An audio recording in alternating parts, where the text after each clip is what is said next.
साथियों, आज के इस जो 10वां वीडियो है उसमें आपका हार्दिक स्वागत है। तो इस वीडियो में हम बताएंगे कि आज के इस लॉकडाउन की स्थिति में हम अपना टाइम पास कैसे करें। तो हम टाइम पास के लिए कुछ टिप्स लेके आए हैं। तो ऐसे लोग जिन्हें कोरोना की आशंका की वजह से एकांत में क्वारंटीन रहने को कहा गया है कि वो वक्त बिताने के लिए इन्हें आजमा सकते हैं। हम में से ज़्यादातर लोग तमाम चीज़ें करना चाहते हैं, लेकिन वक्त की कमी के कारण वो हम नहीं कर पाते हैं। जबकि अब हमें बिल्कुल वक्त मिला है तो उसे पूरा एंजॉय करें।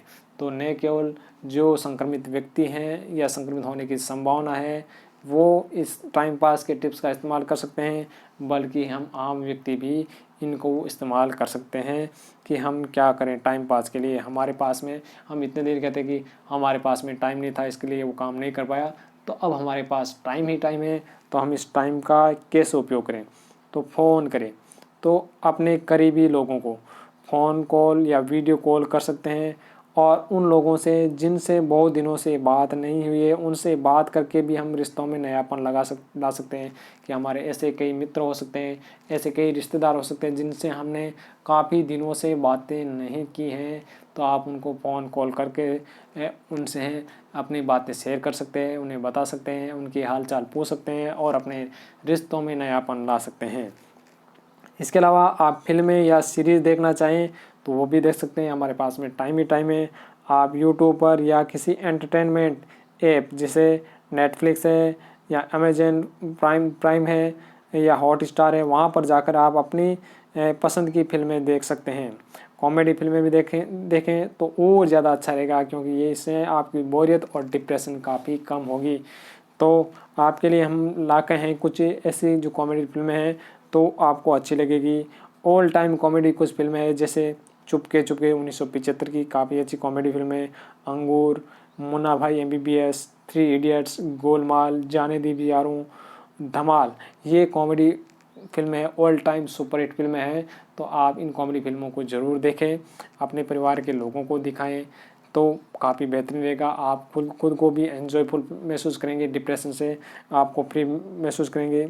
इसके अलावा आप इंग्लिश जो वर्जन की जो है कॉमेडी फिल्में भी देख सकते हैं, जो उनकी जो है लैंग्वेज चेंज करके आप उनको मिल सकती है, जैसे Toy Story 3, Juno, Trainwreck, बोरेंट, Blockers, Knocked Up, Old School, About a Boy, Good Boys, Step Brother. तो ये इंग्लिश जो फिल्में हैं आपको हिंदी में भी मिल सकती हैं ये, तो ये भी आप देख सकते हैं, ये भी काफ़ी है अच्छी कॉमेडी फिल्में हैं। इसके अलावा आप नेटफ्लिक्स की बेस्ट सीरीज़ भी देख सकते हैं, द क्राउन, देवलोक, दिल्ली क्राइम, 21 सरफरोश सारागासी 1897। तो ये आप नेटफ्लिक्स की बेहतरीन सीरीज़ देख सकते हैं। इसके अलावा आप अमेजन प्राइम पर हम देख सकते हैं कि the family man, the grand tour, the boys, one Mississippi.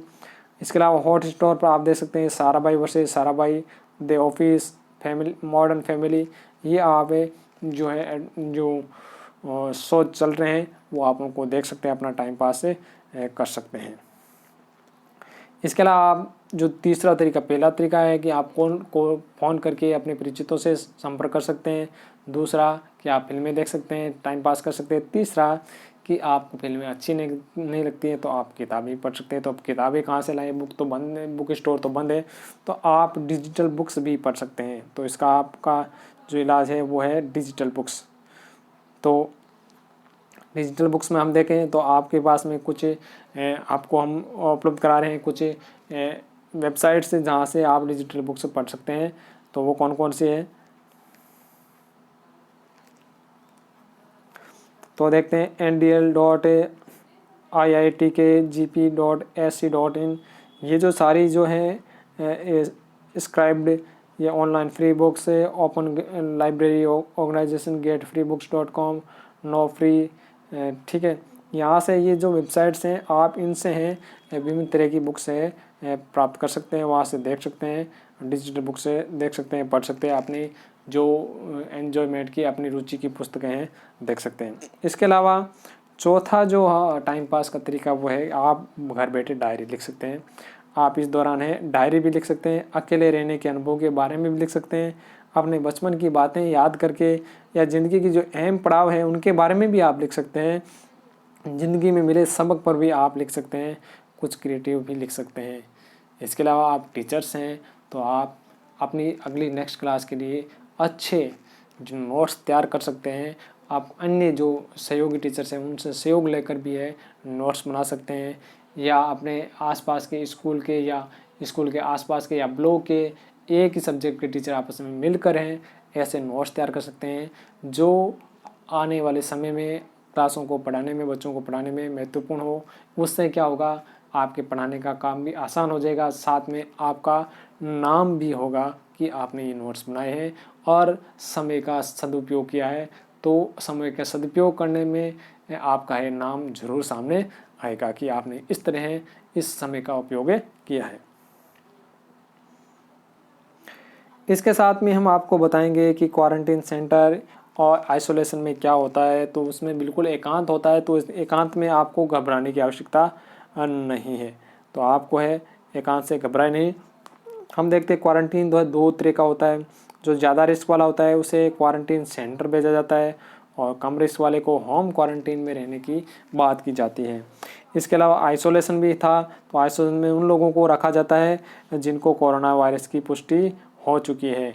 तो अब क्या होता है क्वारंटीन सेंटर में, होता क्या है तो हम देखते हैं। अमूमन है एक शख्स को एक कमरा दिया जाता है क्वारंटीन में। क्वारंटाइन सेंटर में लोगों की जो अमूमन जो दिनचर्या है सुबह 6 बजे से 6 से 7 बजे के बीच में शुरू होती है। सुबह चाय और नाश्ता उनको दिया जाता है।